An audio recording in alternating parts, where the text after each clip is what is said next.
Welcome to Coastal Update, presented to you by the Andrews team. John and Susan Andrews with RE/MAX of Gulf Shores make it their job to stay on top of the market so they can give you great advice when it comes to buying or selling real estate along the beautiful Alabama Gulf Coast. So let's take a look at the market.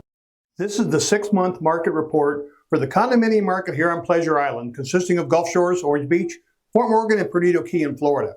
We've gathered all the data from the Baldwin Realtors database, so let's go ahead and take a look at the market. Here's inventory, or the number of condominiums that show as active in our MLS system. And on July the 1st, it stood at 1,244 units, up from 1,061 a year ago, and more than double what it was 2 years ago.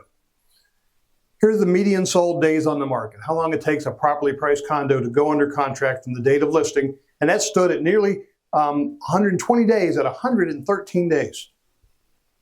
113 was also the number of condominiums that sold in the month of June on Pleasure Island. You can see this 3-month grouping we've had has been some of our best numbers dating all the way back to the spring of 2024. This chart shows the first 6 months of 2025 versus the same time period last year. Total condo sales were down about 11% to 553 sold. The average sales price grew 3% to $660,500.